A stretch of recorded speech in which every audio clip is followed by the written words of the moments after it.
ये श्री सद्गुरु महाराज की जय। श्री सद्गुरु महाराज की जय। आवाज में सब कोई गुरु महाराज की जय जयकार करें। बोलिए श्री सद्गुरु महाराज की जय। अखंड मंडलाकार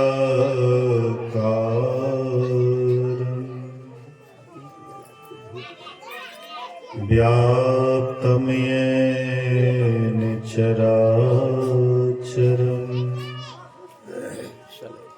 तत्पदं दर्शितं येन तस्मै श्री गुरुवे नमः। धन्य धन्य सतगुरु सुखद महिमा कहे न जाए। जो कछु कहाँ तुम्हारी कृपा मोतें कछु न बसाए। सर्वत्र सर्वदा वर्तमान सद्गुरु महाराज जी के पावन चरणों में कोटि कोटि नमन। उपस्थित गुरुजन, धर्म प्रेमी सत्संगी बंधुओं, पूजनीया माताओं तथा भक्तिमती बहनों, त्रिदिवसीय संतमत सत्संग का आयोजन परम श्रद्धेय दुर्गानंद दरोगी बाबू के निवास स्थान पर हो रहा है।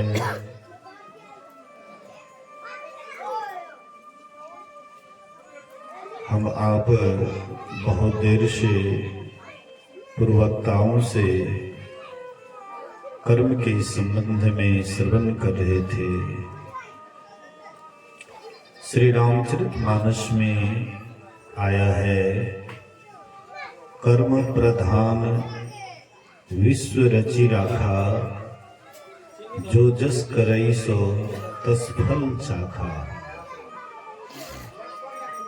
कहते हैं कर्म प्रधान है।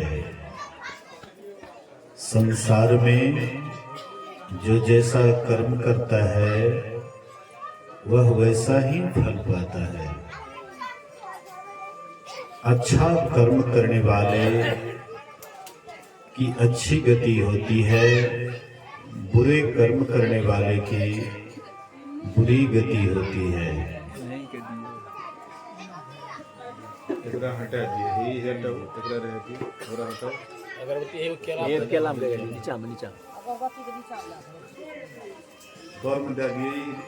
धुआं नहीं आना चाहिए, गला गड़बड़ होता है। बोलिए श्री सद्गुरु महाराज की जय। बुलंद आवाज में जयकार करें। श्री सद्गुरु महाराज की जय। तो हम आप जैसा कर्म करते हैं उसका फल भी उसी तरह से भोगना पड़ता है। 3 भागों में कर्म को बांटा गया है, क्रियमान, संचित, प्रारब्ध। क्रियमान अभी जो कर रहे हैं वर्तमान से ही भविष्य वाला जीवन निर्माण होता है। कोई व्यक्ति वर्तमान को नहीं सुधारता है और केवल वह भविष्य की कल्पना करता है तो वह कल्पना ही केवल करेंगे, लेकिन उसका जीवन कभी भी सुखमय नहीं हो सकता है।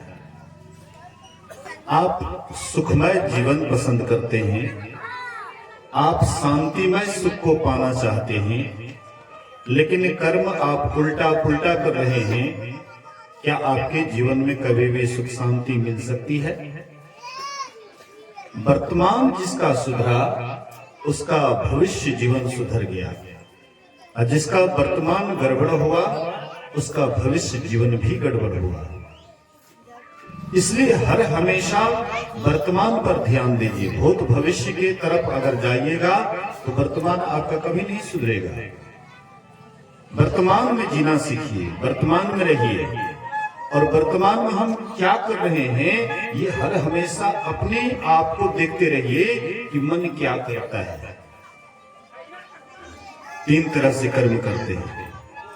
तुलसी यह तन खेत है, मन वच कर्म किसान, पाप पुण्य दोई बीज है, बोने सो लुने नहीं रहे। ये शरीर क्या है? खेत है। जैसे हम आप खेत में बीज बोते हैं तो खेत में वही बीज बोता है जो कहती है हमारा खेत है।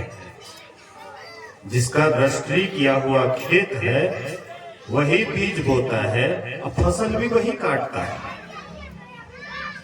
तो जैसे आप अपने खेत को कहते हैं कि मेरा खेत है, इसलिए आप बीज बोते हैं, जैसा बीज बोते हैं वैसा ही फसल काटते हैं।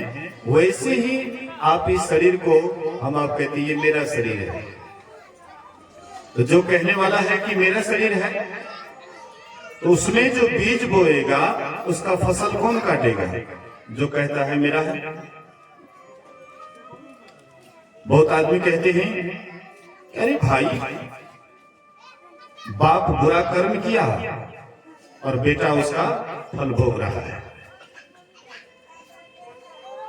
पति बुरा कर्म किया, पत्नी भोग रही है। ये कभी संभव होता है क्या?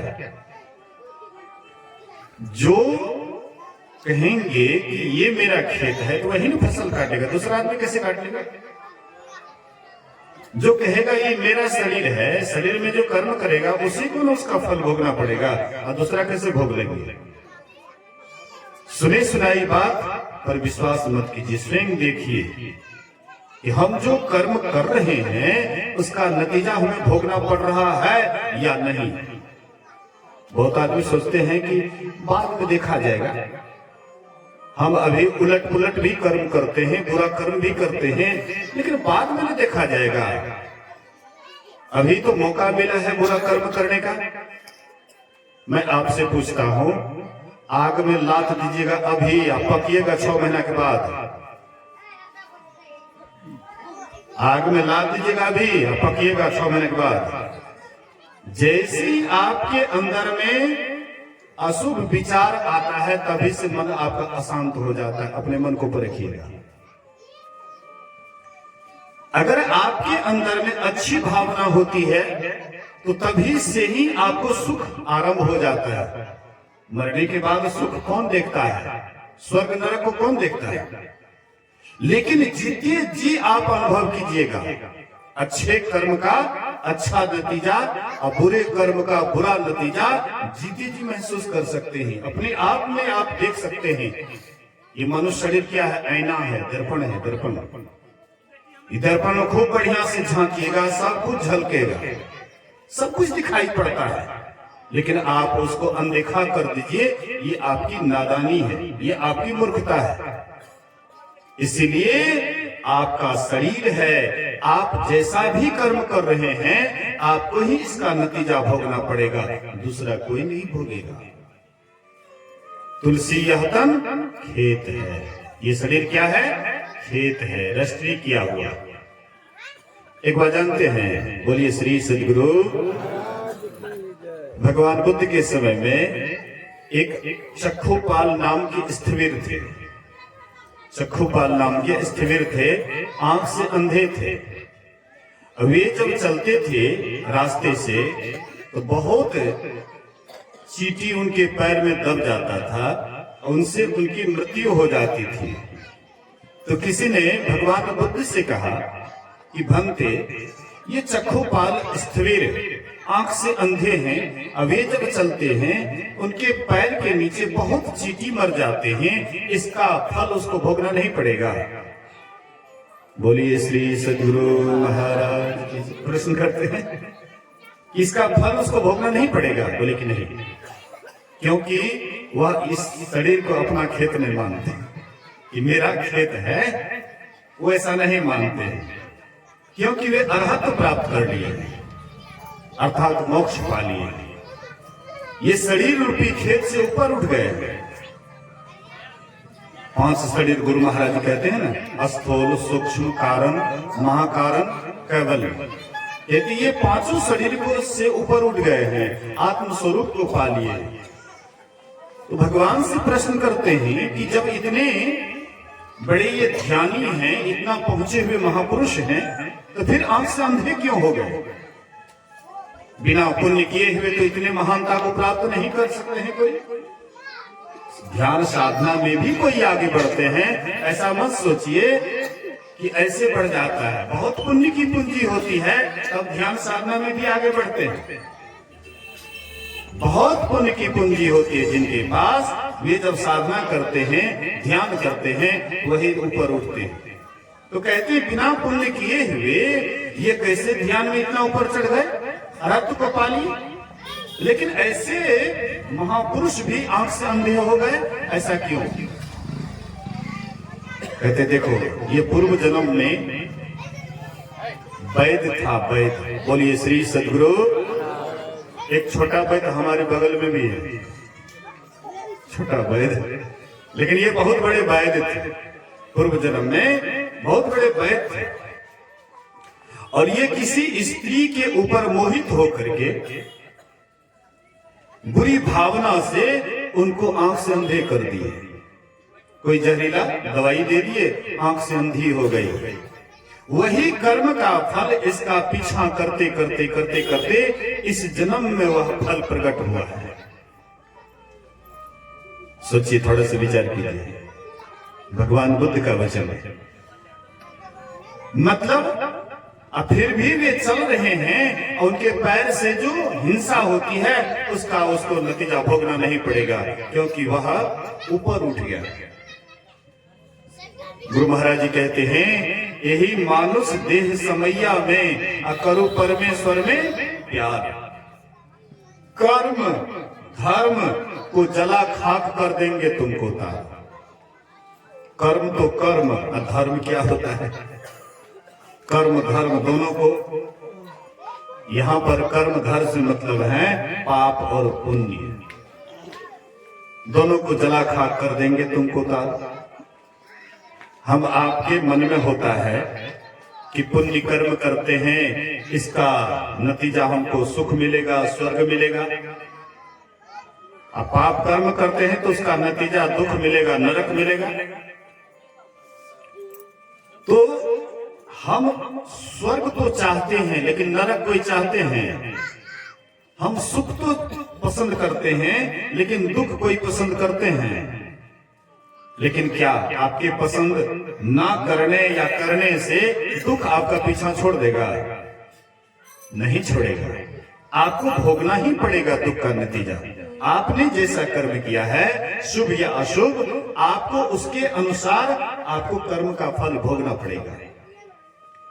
इसलिए महापुरुष कहते हैं कि अगर अशुभ लोहे का जंजीर है, तो शुभ भी सोने का जंजीर है। आप अगर पाप करते हैं तो वह तो आपके अंदर में पश्चाताप होता है कि हमने ऐसा बुरा कर्म किया, हे भगवान, हाँ हमको इसी तरह से ये कर्म फल से छोड़ा दो।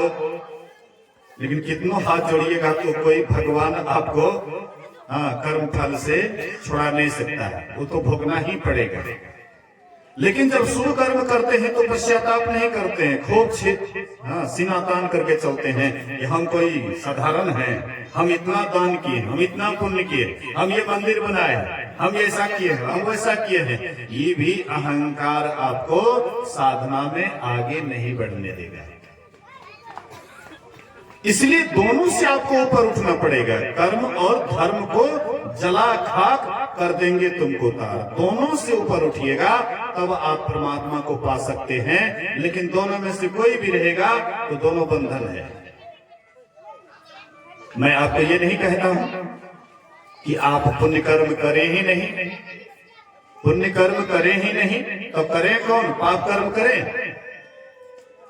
पाप तो करना ही नहीं चाहिए, लेकिन पुण्य कर्म करना चाहिए, लेकिन आसक्ति रहित होकर के करना चाहिए। आसक्ति सहित ही आपको बंधन देता है। आसक्ति रहित कर्म किए जा, फल की इच्छा मत कर ए इंसान। जैसा कर्म करोगे वैसा फल देगा भगवान। ये है गीता का ज्ञान। पूरा गीता में तो भगवान कृष्ण यही दिखाए हैं। जैसा कर्म करोगे वैसा फल देगा भगवान। ये है गीता का ज्ञान। करे बुराई सुख चहे, कैसे पावे कोई, आरोपे पेड़ बबूर का, आम कहां से होए। कोई पेड़ लगा दिए बबूल का, अब मन में कल्पना कर रहे हैं कि मीठा मीठा आम फलेगा, उसका सपना सपना ही रहेगा, हकीकत उसको कभी नहीं हो सकता है। इसलिए करे बुराई सुख चहे। आप बुरा कर्म करिएगा तो आप सुख कभी प्राप्त नहीं करिएगा, लेकिन अशांत रहिएगा, दुखी रहिएगा। आप जीवन ठीक से नहीं जीने के लिए जानते हैं तो आपका जीवन दिनों दिन दुखमय ही होते जाएगा। कोई कहता है कि क्या करेंगे, हमको किसी ने दुखी कर दिया, हमको कोई दुख दे दिए, हमको कोई कष्ट दे दिए। कौन आपको कष्ट देते हैं? कौन आपको दुखी कर सकता है? आप आजाद हैं। आप इस जीवन को जिस ढंग से जीने के लिए चाहेंगे उस ढंग से जी सकते हैं। अगर आप दुखी हैं तो वह भी अपने ही कर्मों के पास से, अगर कोई अभी सुखी है वह भी अपने कर्मों के ही पास से।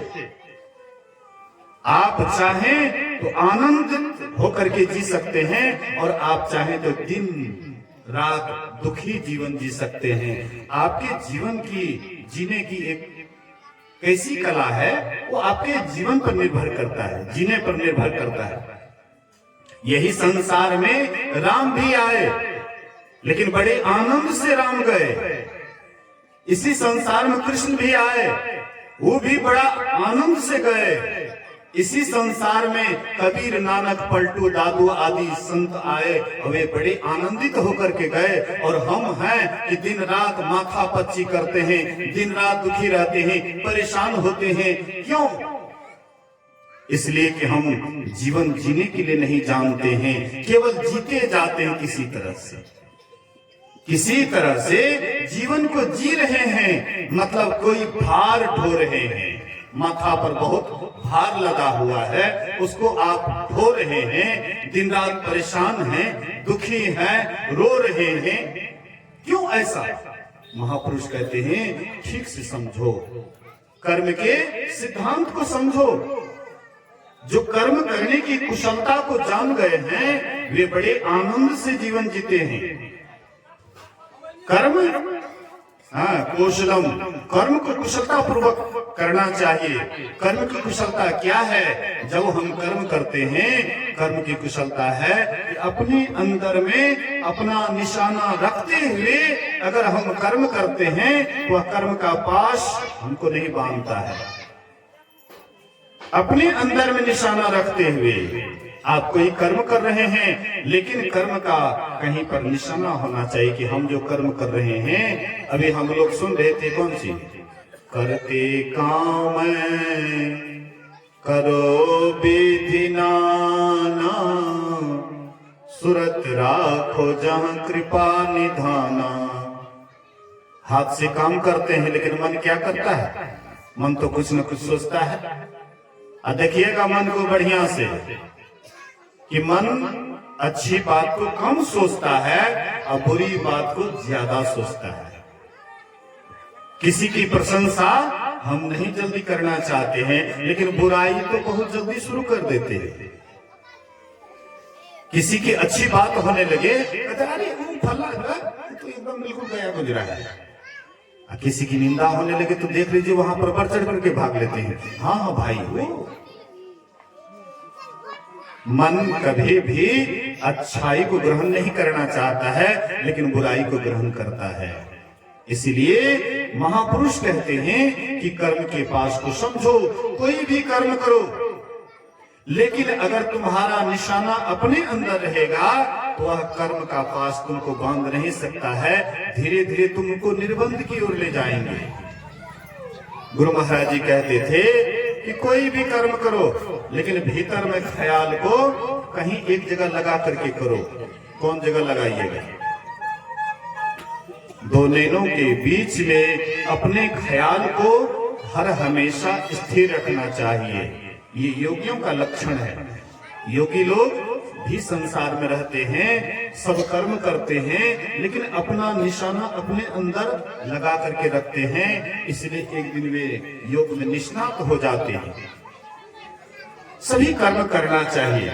हाँ, बाल बच्चा है उसका देखरेख करना चाहिए, संसार का जो भी काम है सब काम का देखरेख करना चाहिए, लेकिन अपने अंदर में वह अपना निशाना अपने अंदर में लगा करके रखना चाहिए। इसलिए महापुरुष कहते हैं जैसा कर्म करोगे वैसा फल देगा भगवान। यह है गीता का ज्ञान। तुलसी यह तन खेत है, मन वच कर्म किसान, पाप पुण्य दो ही बीज है, पुण्य सो दुने निधान। कहते हैं कि दो ही बीज है। खेत में तो हम बहुत तरह के बीज बोते हैं, जैसा बीज बोते वैसा फसल काटते हैं, लेकिन यह शरीर रूपी खेत में दो ही बीज है, एक पाप का एक पुण्य का। हम जितना बीज बोते हैं खेत में उतना ही फसल लौट करके नहीं आता है। 1 किलो धान का बिचड़ गिराते हैं 1 ही किलो आता है। आजकल हाइब्रिड का जमाना है। 1 किलो बोते हैं तो कई मन उपज करके आता है। ऐसे ही हम जो थोड़ा सा भी कर्म करते हैं उसका कई गुना हमारे पास आता है। अगर थोड़ा सा पुण्य कर्म किए उसका भी कई गुना हमारे सामने में सुख बन करके आता है, और थोड़ा सा अगर बुरा कर्म कर लिए वो भी कई गुना हो करके दुख के रूप में आता है। हम आप सोचते हैं, सीधे साधे लोग सोचते हैं कि चलो भाई जो जो कर्म करना है अच्छा बुरा करते जाओ, अक्सर बुरा कर्म करते जाओ, और जब समय आएगा ना सावन भादो का, तब सुल्तानगंज में पानी भरेंगे, एकदम दौड़ते हुए डाक बम जाएंगे और भोले बाबा के माथे पर पानी चढ़ा देंगे। जितना भी हम कुकर्म किए साल भर तक सबसे पार उतर जाएंगे। भोले बाबा के माथे पर पानी चढ़ाने के बाद सब पाप कर्म से हम छूट जाएंगे। बोलिए श्री सद्गुरु। बहुत हम हल्का में लेते हैं। मैं आपसे पूछता हूं, अगर आप महाभारत पढ़े हैं अने पढ़े हैं तो सुन लीजिए। युधिष्ठिर जी महाराज बड़े धर्मात्मा थे, बहुत धर्मात्मा। इतने बड़े धर्मात्मा थे कि उनके रथ का पहिया धरती का स्पर्श नहीं करता था। महाभारत के युद्ध में उनके रथ का पहिया धरती का स्पर्श नहीं करता था, एक बिता ऊपर ही चलता था। ऊपर चले या ना चले छोड़ दीजिए इस बात को, लेकिन धर्मात्मा थे, जीवन में कभी झूठ नहीं बोले थे। एक बार गुरु द्रोणाचार्य सभी विद्यार्थियों से कहते हैं कि भाई एक टास्क मैं देता हूं, उसको बढ़िया से याद करके आना है। तो कौन सा टास्क? तो क्रोध नहीं करना चाहिए। हाँ, इस टास्क को बढ़िया से याद करके आना है। तो गए सब विद्यार्थी, दूसरे दिन आए, बोले कि याद हो गया? हाँ गुरु महाराज याद हो गया। तो क्या? तो क्रोध नहीं करना चाहिए। अच्छा ठीक है, तुमको याद हो गया? तुमको याद हो गया? बोले कि सब हमको याद हो गया। युधिष्ठिर से पूछे तुमको याद हो गया? बोले कि गुरुदेव नहीं याद हुआ। अच्छा ठीक है, कल याद करके आना। फिर दूसरे दिन आए, क्या याद हो गया? क्रोध नहीं करना चाहिए। बोले कि नहीं गुरुदेव आज भी याद नहीं हुआ। 3 रोज 4 रोज, चौथा रोज पूछते हैं कि तुम याद करके आया कि नहीं? बोले कि नहीं। बोले कि बदमाश कहीं का, 4 रोज हो गया अभी तक तुम ये टास्क याद नहीं किया? छड़ी था, छड़ी से 4-5 छड़ी दिए। कहते गुरुदेव याद हो गया। गजब की बात है, 3-4 रोज से हम बोल रहे थे टास्क याद करके आओ, तो याद नहीं करके आया। आज 4-5 छड़ी मारे तो कहता याद हो गया। कहते हाँ, आप जब छड़ी मार रहे थे तो मैं अपने अंदर देख रहा था कि मुझे क्रोध भी आता है। देखा कि सही में मेरे अंदर क्रोध नहीं आया, तो अब मुझे ये याद हो गया। देखिए, मतलब जो बात हम बोल रहे हैं उसको शायद हम जीवन पर उतारे हैं कि नहीं उतारे हैं। तो ऐसे थे, और सब दिन द्रोणाचार्य के सामने में खड़ा उतरे कौन? युधिष्ठिर। इसलिए उस पर विश्वास था, युधिष्ठिर कभी झूठ नहीं बोलेंगे, कितनों ही संकट आ जाए, विपत्ति आ जाए, कभी झूठ नहीं बोलेंगे, कभी अधर्म का काम नहीं करेंगे, उस पर पूरा का पूरा विश्वास था। लेकिन अब जब क्या कहते, द्रोणाचार्य सेनापति बने, और उसके बाद जब गुरुजी लड़ाई करने लगे तो सब चेला उला उसके सामने फेल पड़े। पांडवों का बहुत सेना मरने लगा, रथी महारथी मरने लगे। अंत में भगवान कृष्ण कहते हैं, ये द्रोणाचार्य जब तक रहेगा तब तक युद्ध को जीतना बड़ा असंभव है, संभव नहीं है। इसलिए किसी तरह से इसको वध किया जाए, मारा जाए। तो मारने के लिए क्या किया? भगवान कृष्ण बोले कि एक अश्वत्थामा नाम का हाथी है, अवंती देश का एक राजा है, उनका जो हाथी है उसका नाम अश्वत्थामा है, तुम उसको मार करके हल्ला कर दो। अश्वत्थामा मारा गया। भी वही किए, उनके सामने में एक दो हाथी क्या, वो चाहते तो कई हाथी को मार सकते थे, वो हाथी को मार दी, हल्ला कर दिए भीम, अश्वत्थामा मारा गया, अश्वत्थामा मारा गया। सब इधर कहने लगे, लेकिन गुरु द्रोणाचार्य को विश्वास था, युधिष्ठिर कभी झूठ नहीं बोलते। कहते हैं कि अगर युधिष्ठिर बोल देंगे कि सही में अश्वत्थामा मारा गया, तो मैं अभी शस्त्र का परित्याग कर दूंगा, बैठ जाऊंगा ध्यान पर। उनको ऐसा शायद शाप था कि पुत्र के मरते ही इसका बल पौरुष खत्म हो जाएगा। तो जैसे वह गए युधिष्ठिर के पास और कहते हैं कि बताओ क्या सही में अश्वत्थामा मारा गया? उधर से भगवान कृष्ण इशारा कर रहे हैं कि भैया थोड़ा सा बोल दो, बोल दो। तो ये लगा करके झूठ बोलते हैं, हम लोग तो डायरेक्ट झूठ बोलते हैं। कोई आपके पास सामान आता है मांगने के लिए, कुदाली है?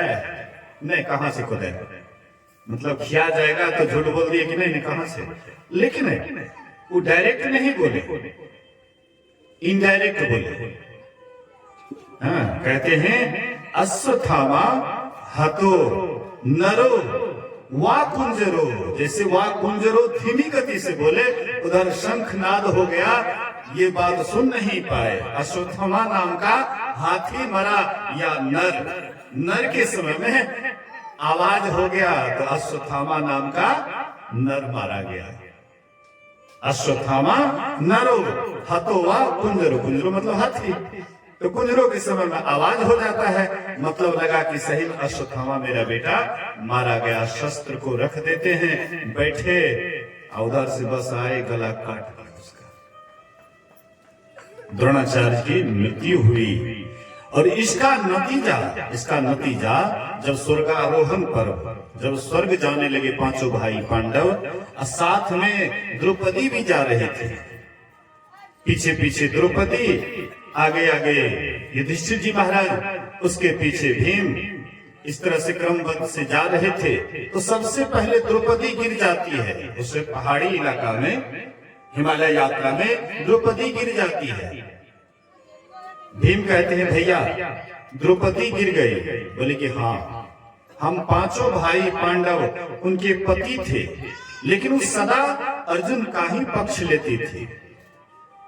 हम पांचों अगर पति थे तो पांचों का एक समान उसको देखरेख करना चाहिए, लेकिन सदा वह अर्जुन के ही पक्ष को लेती थी, इसीलिए इसी पाप के कारण वह गिर गई। और आगे बढ़ते हैं, सहदेव गिर जाता है। कहते भैया सहदेव गिर गया। बोले कि हाँ, इनको भी पंडिताई का घमंड था, इसीलिए गिर गया। आगे बढ़ते हैं, कहते भैया नकुल भी गिर गया। बोले कि इनको भी सुंदरता का घमंड था कि हम बहुत सुंदर हैं, इसी पाप से गिर गया। और आगे बढ़ते हैं, अर्जुन गिर जाता है, कहते भैया अर्जुन भी गिर गया।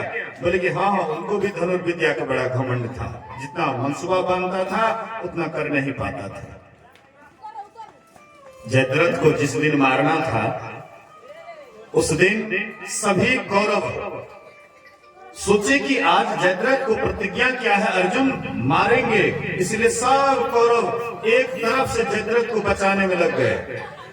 धीरे धीरे संध्या का समय हो गया, लेकिन जयद्रथ मारा नहीं गया। संध्या का समय हो गया, भगवान कृष्ण देखते हैं कि इसका ख्याल युद्ध पर नहीं है, बल्कि उधर सूरज डूब रहा है उस पर ख्याल है। कैसे युद्ध करेगा, कैसे उसको मारेगा। तो भगवान कृष्ण जानबूझ करके क्या करते हैं, तो सूर्य का अस्त कर देते हैं, अंधेरा होने लग जाता है। अब सबके सब उधर कौरव लोग जितने भी दल, हाँ कौरव दल के लोग थे, बोले कि अब तो अर्जुन को आत्मदाह करना ही पड़ेगा, क्योंकि अब तो सूर्य अस्त हो गया। चिता रच दिए। हाँ, अर्जुन जैसे ही चिता पर बैठने वाले थे, भगवान कृष्ण कहते हैं बात क्या कर रहे हो, अरे देखते हो अभी सूर्य का अस्त नहीं हुआ है, देखो सामने में जयद्रथ है, सीधा सामने में ही है।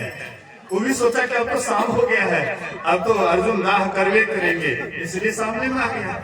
और लेकिन बहुत दूर थे, मारना असंभव था, इसीलिए हाँ कहते देखो सामने में है। तुरंत हाँ बांध चढ़ाते हैं और कहते इस तरह से मारो इसका गर्दन इनके पिता के ही गोद में जाए, तभी इसकी मृत्यु होगी, नहीं तो तुम्हारा हाँ सिर का 100 टुकड़े हो जाएगा।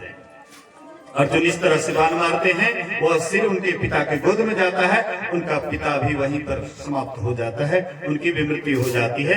मेरे कहने का ये मतलब, अर्जुन जितना मनसूबा बांधते थे उतना कर नहीं पाते थे, इसलिए गुरु महाराज कहते थे उतना मनसूबा मत बांधो जितना तुम कर न सको, उतना ही बोलो जितना कर सको।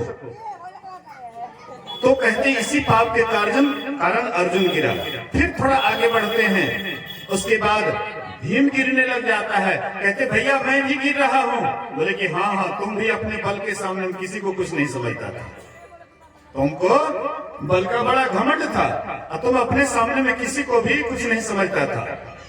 एक बार भीम गए एक सरोवर में कुल्ला कर रहे थे, वही सरोवर में कुल्ला करते थे, कुल्ला फेंकते थे।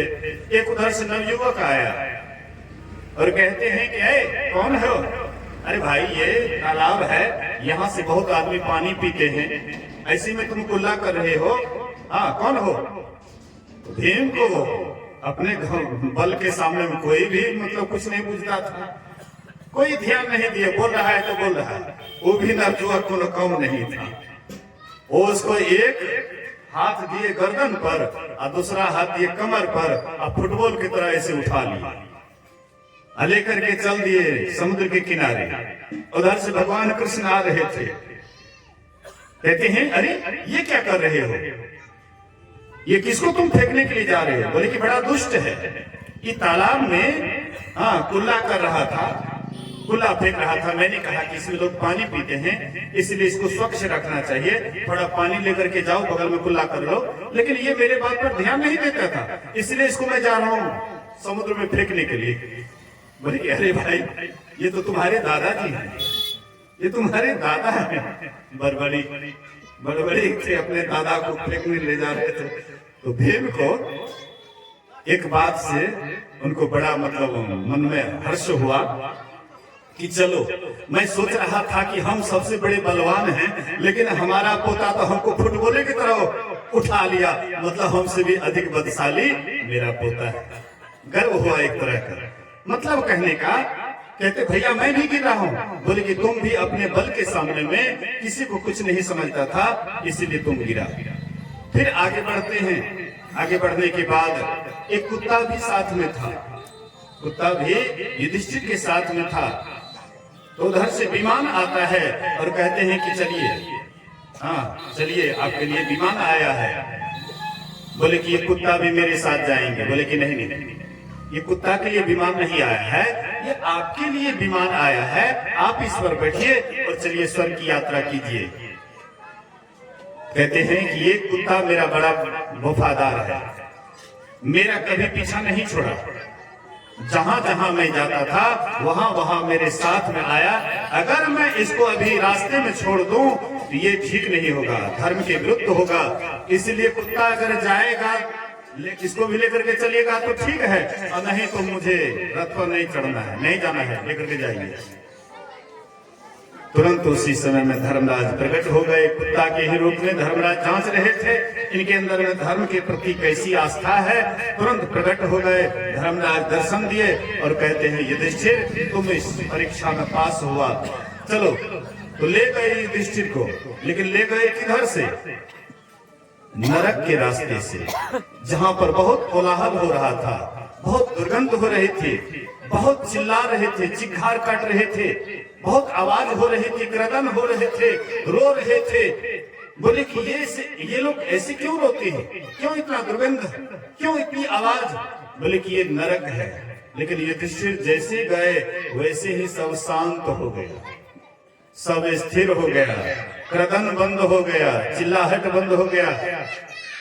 कहते ऐसा क्यों हुआ? बोले कि आपके पुण्य के प्रताप से, आप यहाँ नरक में जो आए आपके पुण्य के प्रताप से सब तत्काल उसका दुख दूर हो गया।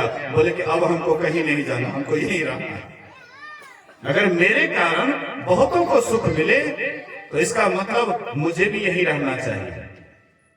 2 मुहूर्त तक उनको भी रहना पड़ा नरक में। उसके बाद स्वर्ग की यात्रा किए। मेरे कहने का आशय है युधिष्ठिर ऐसे धर्मात्मा भी थोड़ा सा अशुभ कर्म उनसे हो गया, गलती से किसी के दबाव में आकर के भगवान कृष्ण दबाव डाले, भैया बोलो झूठ। बहुत कहने पर युधिष्ठिर लगा करके झूठ बोले, इसके लिए उसको भी 2 मुहूर्त तक नरक में रहना पड़ा। और हम आप जो दिन रात डायरेक्ट झूठ बोलते हैं तो क्या इसका सजा हम आपको भोगना नहीं पड़ेगा? याद कीजिए, शरीर से, मोटा शरीर से, स्थूल शरीर से जो हम कर्म करते हैं यही शरीर में आकर के, स्थूल शरीर में आकर के भोगना पड़ता है। अब मन से जो अशुभ या शुभ कर्म करते हैं उसके लिए स्वर्ग नरक की व्यवस्था है, और उसके बाद वचन से जो कर्म करते हैं इसके लिए वचन का भी आपको फल भोगना पड़ता है। आप किसी को गाली दिए तो उधर से वो भी गाली देता है, उसका उल्टा। तो जैसा भी हम कर्म करेंगे वह फल आपको भोगना पड़ेगा। लेकिन ये कर्म धर्म से ऊपर उठने के लिए अगर कोई उपाय है तो कहते हैं यदि शैल समम पापम विस्तृणम बहुयोजनम भिद्यते ध्यान योगेन नान्यो भेद कदाचन। कई योजन तक पहाड़ के समान यदि पाप राशि हो तो वह भी ध्यान योग से नष्ट हो जाता है। इसके समान पापों का नाश करने वाला कभी कुछ नहीं हुआ है।